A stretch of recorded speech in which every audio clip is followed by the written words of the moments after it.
प्रेम से बोले शंकर भगवान की जय। मैया गौरा पार्वती की जय। गणपति ललनवा की जय। जाग जाग महादेव, देवों का देव महादेव जी के चरण में प्रणाम करती हूँ, मेरा प्रणाम स्वीकार हो। माता गौरा पार्वती के चरण में प्रणाम करती हूँ, मेरा प्रणाम स्वीकार हो। गणपति ललनमा के चरण में प्रणाम करती हूँ, मेरा प्रणाम स्वीकार हो। सब गुरु भाई बहनों के चरण में प्रणाम करती हूँ, मेरा प्रणाम स्वीकार हो। नीलकमल के चरण में प्रणाम करती हूँ, मेरा प्रणाम स्वीकार हो। गुरु भाई बहना, मैं एक कथा सुनाने जा रही हूँ, इस कथा को पूरा सुनिए और रहस्य जानिए। हर हर महादेव, घर घर महादेव।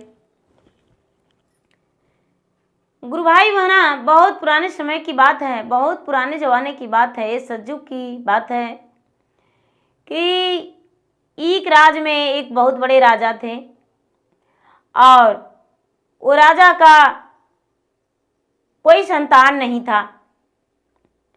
जब राजा का कोई संतान नहीं था तो राजा बड़ी दुखी रहते थे और राजा प्रिय भगवान का भक्त थे। लेकिन एक दिन का बात है कि राजा बड़े उदास मन से फूल तोड़ रहे थे और फूल तोड़ते तोड़ते राजा के द्वार पे एक ब्राह्मण आए भिक्षा मांगने के लिए। राजा बोले, ब्राह्मण, मैं तो अभी पूजा पाठ के लिए जा रहा हूँ, यदि आप मेरे द्वार पे कुछ देरी आराम कर लेते तो आपसे कुछ देरी बात करते जिसमें मेरा मन बहलता और मुझे अच्छा लगता और आपका अधिक से अधिक हम दान देते। ओ ब्राह्मण बोले, हे पुत्र, थोड़ी देर क्या, तुम्हारे कहना अनुसार पूरा दिन तुम्हारे दरबार पे हम बिता देंगे। तुम प्रेम पूर्वक भगवान का पूजा करो और भगवान का ध्यान धरो, भगवान का जाप करो, हम तुम्हारे द्वार पे तुम्हारे आश्रय में बैठते हैं। जब वो राजा गए, स्नान किए और स्नान करके पूजा पाठ किए और पूजा पाठ करके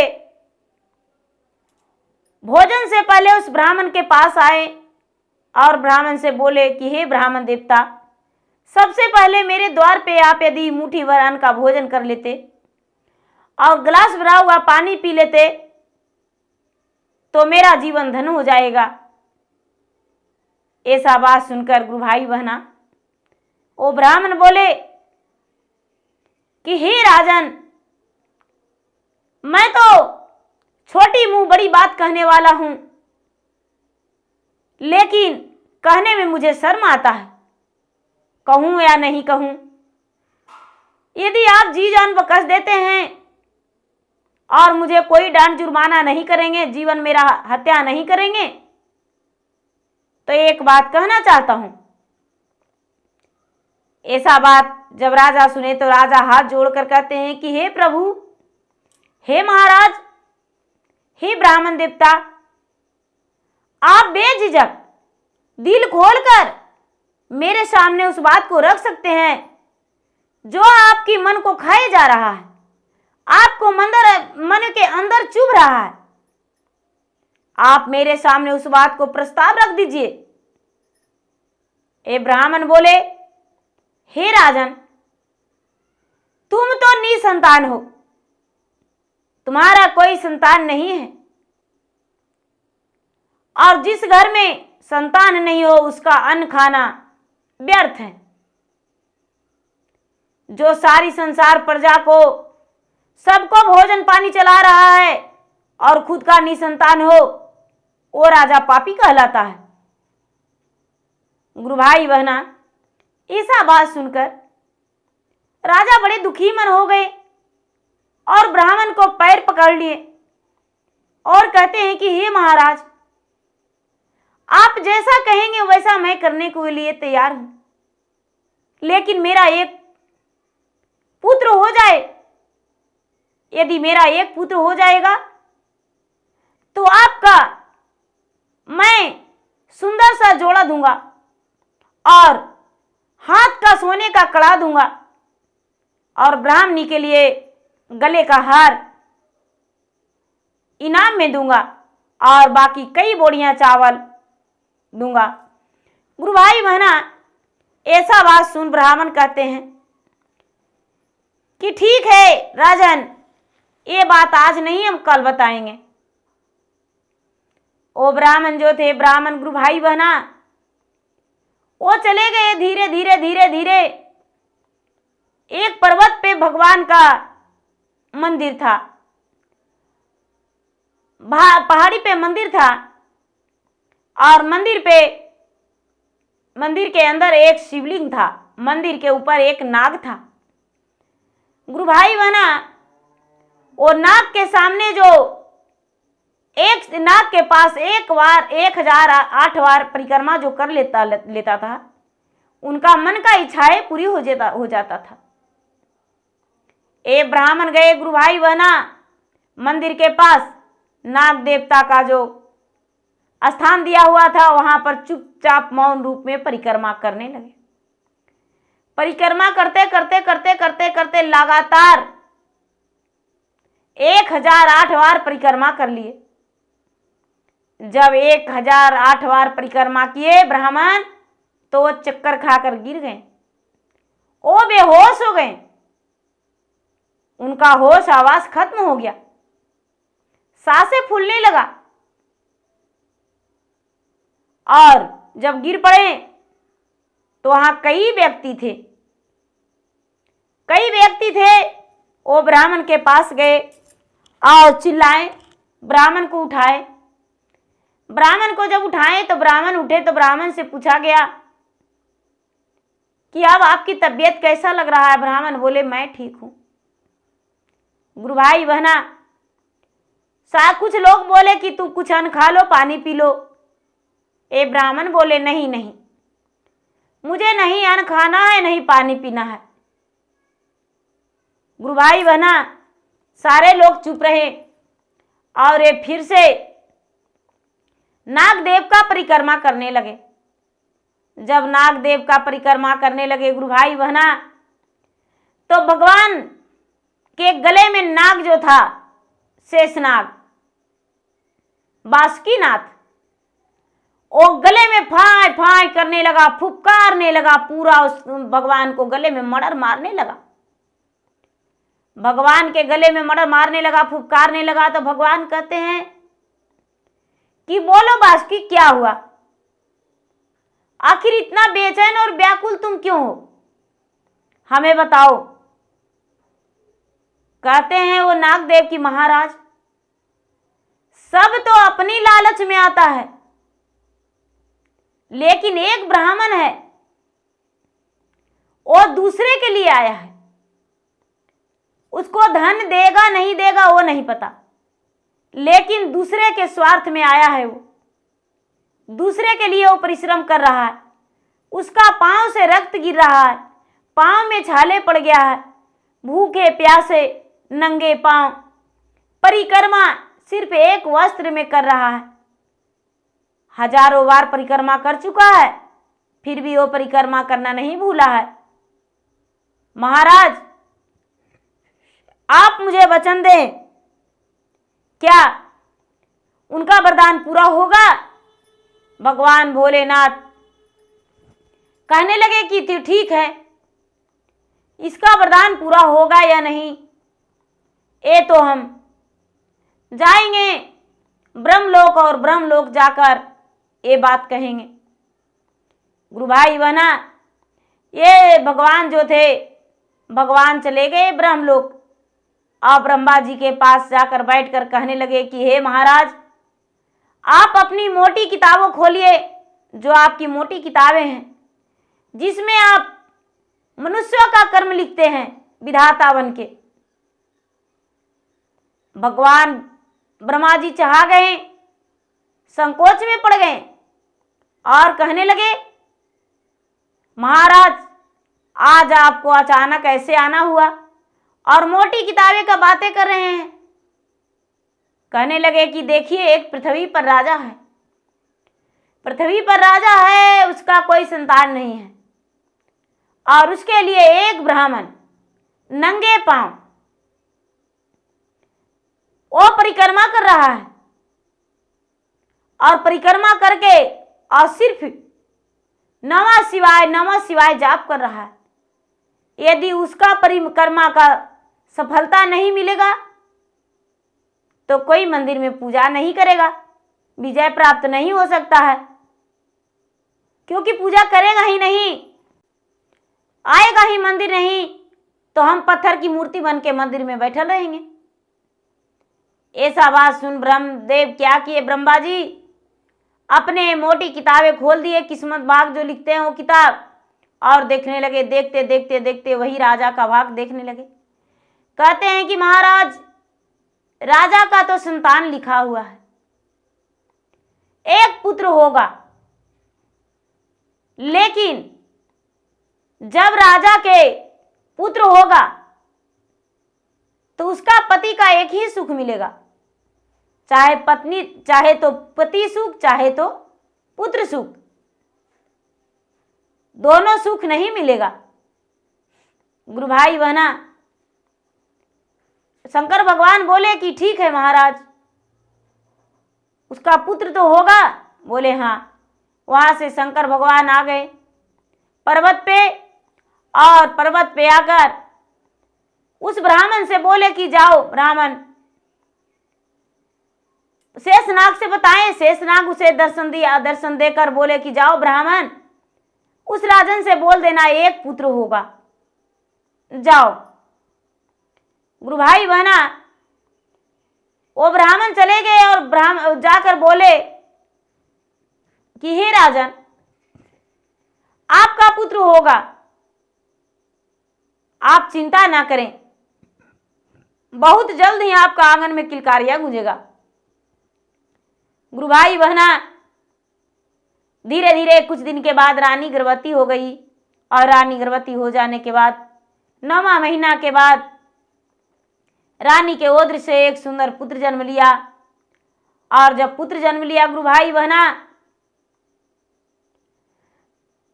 तो एक दिन का बच्चा, राजा मुख नहीं देखे थे, राजा मुख नहीं देखे थे, और जो मंत्री और दासी थे आपस में बात कर रहे थे। क्या राजा को जो पुत्र जन्म लिया है, राजा का तो लगता है बिल्कुल आंखें नहीं मिलता है, मुंह नहीं मिलता है। अरे राजा जो है, राजा ये तो निर्वंश राजा था, इसका तो लगता है भागे में कोई संतान नहीं था, लगता है रानी चरित्रहीन है, नाजायज बच्चा पैदा कर लिया है और राजा के माथे पे सौंप दिया है। कैसा राजा पापी है जो उस बच्चा को रखेगा और अपने रानी को रखेगा, चरित्रहीन रानी को। गुरु भाई बहना, ऐसा बात राजा अपने कानों से सुने। रानी से जाकर कहते हैं कि बताओ रानी, दुनिया में सबसे प्यारा कौन है? गुरु भाई बहना, रानी बोली, हे स्वामीनाथ, संसार में सबसे प्यारा तो छोटा बच्चा होता है, उसे देखकर कोई भी मुस्कुरा देता है, गोद उठा लेता है। राजा को मन में क्रोध बैठ गया और सोचता है राजा कि अरे सचमुच में अपने बच्चे के कारण लगता है रानी किसी से गलत संबंध बनाई है और गलत संबंध बना के बच्चे को जन्म दी है, ये मेरा बच्चा नहीं है। गुरु भाई बहना, राजा राज दरबार लगाए और राज दरबार लगाकर अपने सेना से बोले कि आज मेरे आदेशानुसार तुम्हें काम करना होगा। जो मेरा महल की रानी है, रानी को जाकर काट के और उसका कलेजे का ले आना और उसका बच्चे को फेंक देना, बच्चा मर जाएगा, रानी भी मर जाएगी। गुरु भाई बहना, ऐसा बात सुनकर जो सेनापति था उसका जी कांप उठा और मन ही मन सोचते हैं कि आखिर क्या कारण है, जब राजा का संतान नहीं था तो राजा दुखी थे, और आज जब राजा का संतान हुआ है तो राजा अपने पत्नी को और बच्चे को मारने का आदेश दे दिए। गुरु भाई बहना, ऐसा आवाज सुनकर और बड़े दुखी हो गए, लेकिन बोलने का राजा के सामने हिम्मत कहाँ था। राजा के आदेशानुसार रानी के हाथ में रस्से लगा दिया और उसके बच्चे को गोद से लेकर सेनापति कंधे पर सुला लिया। रानी कहती है कि आखिर क्या कारण है। न बही महीना मारे हमा ओद्रा में सा चलिए जी। अरे 32 दूधवा हम पीलावली जी, गोदिया में बलका के आहमहू खेलावली जी। अरे कवने करन में राजा रोठलन जी, अरे बलका के मुखवा नाही देखलन जी। सेनापति कहता है, एहू सब कहने आए रानी, हम नहीं जानी ओ जी। अरे चलो रानी बीजू बन जागल जी, राजा के ऑर्डर वाए रानी, और राजा के कहल का जी। अरे हमारो के फसिया देतन चढ़ाई जी। रानी कहती है कि नहीं नहीं, राजा के ऑर्डर मानो, कहल मानो, फांसी पर मत चढ़ो, चलो चलो हम तुम्हें ले चलते हैं। गुरु भाई बहना, राजा सती सावित्री, रानी सती सावित्री थी। रानी जो थी कोई गलत चरित्रहीन नहीं थी, और राजा ने लालछन लगा के अपने पत्नी को घर से निकलवा दिए, मारने का आदेश दे दिए। गुरु भाई बहना, जब सेनापति और जल्लाद मिलकर लेकर चले गए रानी को जंगल में, जब जंगल में लेकर गए हैं तो सेनापति जो था बच्चा को हाथ में गोद में लेकर और पत्थर पर जब पटकने जा रहा था तो बच्चा मुस्कुराया। बच्चा जब मुस्कुराया तो सेनापति की आंखों में आंसू भर गया और कहता है कि सुनो भाई, हम लोग यदि इस बच्चा को मार देंगे तो हमें क्या मिलेगा। ये रानी जब से आई थी, जब से हम लोग के माँ की समान प्रतिदिन अपने दरबार में भोजन कराती थी, वस्त्र दिया करती थी। यदि आज मार देंगे तो हम जैसा पापी कोई नहीं रहेगा। गुरु भाई बहना, सभी यही बात मिलाए और कहने लगे कि राजा को कोई जानकारी नहीं होना चाहिए। रानी से बोले, हे रानी, मैं तुम्हारा हत्या नहीं कर रहा हूं, जा तू इसी वन में जा, कहीं रह जाना, छुप जाना, सियार मकार खा जाएगा, मेरा पाप धुल जाएगा, लेकिन हम नहीं मारने वाले हैं। गुरु भाई बहना, ऐसा बात कह दिए और कह के छोड़ दिए। ये सब जो सेनापति थे, जल्लाद थे, सब मिलकर जीव जंतु को मार लिए और मारकर उसका कलेजे निकालकर, आंखें निकालकर और अपना चादर में बांध लिए और बांधकर राजा के पास आ गए और राजा को हाथ में दे दिए। राजा उसको जमीन में गाड़ दिए। क्या करेंगे राजा? और राजा बिल्कुल दुखी रहने लगे, दुखी रहने लगे। अब राजा को कुछ नहीं, दिन नहीं रात दिखता था, लगता था आखिर ये मैंने क्या कर दिया, मैंने अपने ही रानी को बलि दे दिया, मैंने उसे मार डाला। हे भगवान, मैं तो एक पापी हूं। अब राजा इसी बात को रट लगाए हुए थे। अब राजा इसी घोर पाप से निकल नहीं पा रहे थे। गुरु भाई बहना, अब यहाँ की बात यहाँ, अब रानी की बात सुनाते हैं। रानी बेचारी वन में अकेली रह गई। रानी को कोई नहीं मिल रहा था। रानी अकेले वन में रो रही थी। रानी बच्चे को लेकर विलाप करने लगी और भगवान को कोसने लगी कि हे भगवान, मैंने इसीलिए तुम्हारा पूजा किया था, इसीलिए मैंने तुम्हारा रोज प्रतिदिन पूजा पाठ करके और मैंने अपना अपराध को क्षमा मांगता था। अरे अपराध तो सब करता है, लेकिन मैंने तुम्हें क्या बिगाड़ा था जो भली भांति जीवन में मेरा इतना बड़ा नुक्स डाल दिया। पता नहीं राजा को क्या समझ में आया जो मुझे घर से निकाल दिए, मेरा मुख देखना नहीं पसंद किए।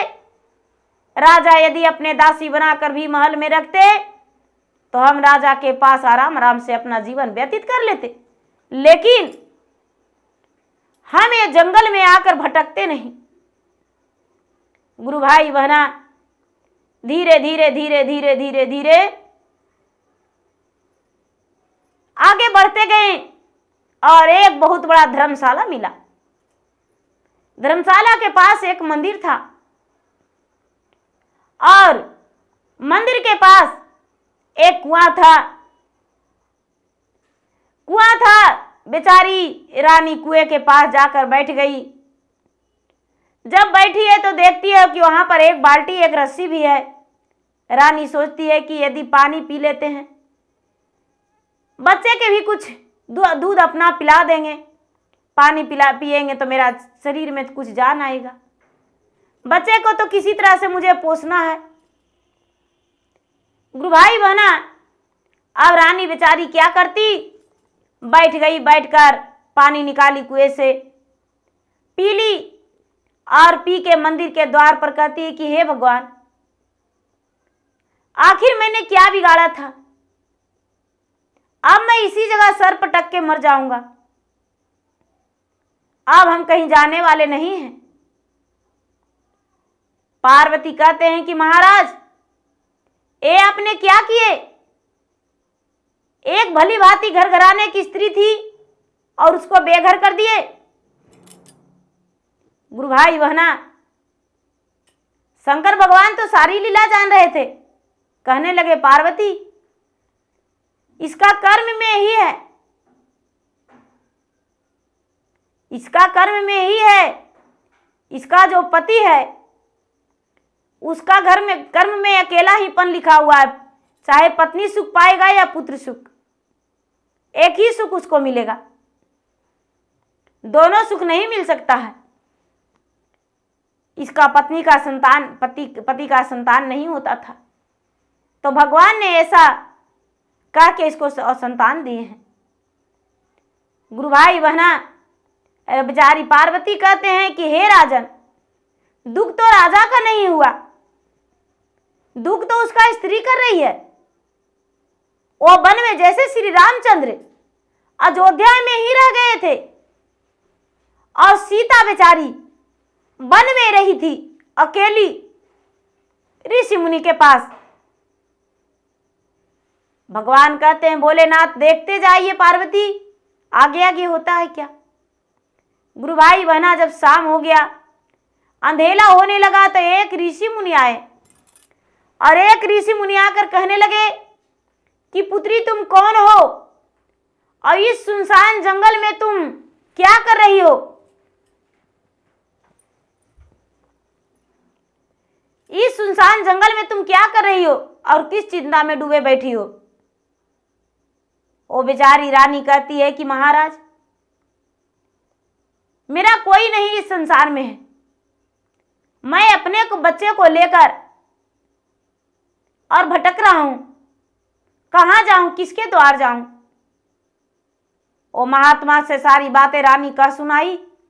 महात्मा बोले, पुत्री, आज से तू मेरी पुत्री हो और मैं तुम्हारे पिता हूं, धर्म का बेटी हो और तुम मेरा मैं तुम्हें पिता लगता हूँ, तुम्हारे पिता हूँ, चिंता मत करो। गुरु भाई बहना और ऋषि मुनि के पास रानी रहने लगी। धीरे धीरे समय बीतने लगा। समय बीतते बीतते बीतते बीतते 14 वर्ष बीत गया। और जब 14-20 वर्ष बीत गया तो गुरु भाई बहना राजा घुटन में रहते थे। एक दिन अपने रानी से, अपने ही दासी से, मंत्री से बोले कि आज हम वन में जाएंगे घूमने, सैर करने। गुरु भाई बहना उनकी दासी जो थी, मंत्री थे, बोले कि महाराज क्या आप सैर करने अकेले जाएंगे? जब से रानी राजमहल छोड़ी है तब से तो आप कभी निकले नहीं, आज कहाँ जाएंगे? गुरु भाई बहना राजा कहते हैं कि हाँ, हम अकेले जाएंगे। राजा अकेले सैर करने को लिए निकल गए और चलते चलते चलते उसी ऋषि मुनि के कुटिया के पास चले गए। राजा का जोरों का प्यास लग गया और वो बालक, 14 वर्ष का बालक खड़ा था। राजा घोड़ा खड़ा करके और कहने लगे, हे बालक, तुम मुझे पानी पिलाओगे? ये बच्चा बोला, हाँ, पानी पिलाएंगे। गुरु भाई बहना पानी पिलाएंगे ऐसा कहा और बच्चा अंदर गया और बोला, माँ माँ, एक राजा घोड़े सवार आए हैं, बड़े सुंदर प्यारे राजा हैं, वो मुझसे पानी मांग रहे हैं। गुरु भाई बहना रानी बाहर निकली तो अपने पति को पहचान ली, लेकिन राजा पहचानने से इनकार कर गए। राजा को तो लगा था मेरा रानी इस दुनिया में है ही नहीं। रानी ने बेचारी एक सोने की मिट्टी की मटकी में पानी भेज दी राजा के पास। राजा पी लिए और राजा बैठ गए तो बालक कहता है, महाराज कुछ आप भोजन करेंगे? चलिए मेरे द्वार पे। राजा भूखे थे, बोले कि ठीक है, भोजन कर लेंगे। जब उसके घर भोजन करने गए, भोजन किए, पहला निवाला लिए और उसका अपने पत्नी का याद आ गया कि हाँ, ये तो भोजन मेरा पत्नी का हाथों का बना हुआ है, उसी स्वाद है, वही स्वाद है। और पत्नी का आंखों से याद आके आंखों से आंसू गिरने लगा। गुरु भाई बहना जब ये हाथ बार दिए तो बालक कहता है कि हे राजन, क्या इस कुटिया के भोजन आपको अच्छा नहीं लगा? मेरे जो बाबा हैं वो दिन भर भोजन मांगते हैं, अन्न, मेरी माँ भोजन बनाती है और हम लोग सब मिल बांट खाते हैं, हम लोग यही भोजन खाते हैं, आप भोजन प्रेम पूर्वक कर लीजिए। ये राजा हैं, वो कहते हैं कि हे पुत्र, क्या तू इस वन में अकेले रहते हो? नहीं बाबा, महाराज, मेरी माँ भी रहती है, तुम्हारे माँ से मैं मिलना चाहता हूं। गुरु भाई बहना ये बालक अपने माँ को जिद करके लाया और बोला कि यही मेरी माँ है। गुरु भाई बहना जब ऐसा बात राजा देखें, सुने कि यही मेरी माँ है, तो राजा उनकी सूरत को निहारने लगे। रानी का आंखों से आंसू झरझर गिरने लगा और रानी कहती है कि ये तो वही राजा है, निर्दयी, लेकिन खैर इसके नाम से मैं 5 चुटकी सिंदूर लगाता हूं, सुहागिन कहलाती हूं। गुरु भाई बहना ये राजा कहते हैं, तो सुंदर सूरती आए रानी, आ मीठी तो हर बोलिया जी। अरे कौने कारण में बन बेताव जी। गुरु भाई बहना ए रानी जवाब देती है, सुंदर सूरती आए राजा, अमन नाही भावले जी। अरे मीठी बोलिया भइल कुलछन जी। बारही बरिसवाए राजा महला के रानिया जी। अरे 13 वर्ष मिले बनवास जी। सावरी सूरती आए राजा मीठी मोरा बोलिया जी। अरे दुखवा कहलो नहीं जाहे जी। अरे कहल बिना रहलो न जाहे जी। गुरु भाई बहना, राजा पहचान गए अपने रानी को। कहते हैं कि 12 वर्ष इसे कोरा में लेकर सोए हैं। राजा कहने लगे कि हे रानी, अपना घर चलो। मैं दूसरे के बहकावा में आ गया था। मैंने दासियों को, नौकरों को, मंत्री को ऐसा बात करते सुना, इसीलिए मैं तुम्हें मारने का आदेश दे दिया। लेकिन वो लोग अच्छा किया कि मारा नहीं। ये पुत्र मेरा है, मैंने ब्याह नहीं किया है। मैंने तो बस सिर्फ तुम्हारे नाम से ही जी रहा हूं। हे रानी, चलो घर।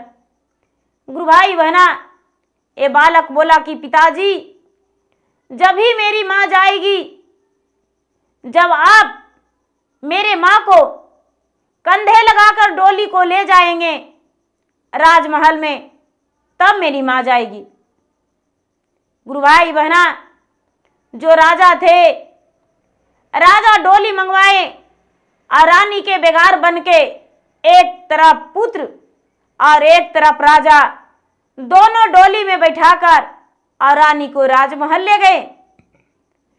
रानी जो थी, राजमहल जाते ही अपने पति को, पुत्र को सौंप दिया कि हे पति देवनाथ, आप अपने पुत्र को रख लीजिए और मैं अपने भगवान की प्यारी बनने जा रही हूं। राजा जो थे रानी को कहने लगे, हे रानी, तुम ऐसा नहीं कर सकती हो। तुम कहीं नहीं जाएगी। मेरा प्रिय है, मेरा सुंदरी हो, मेरा घर की लक्ष्मी हो।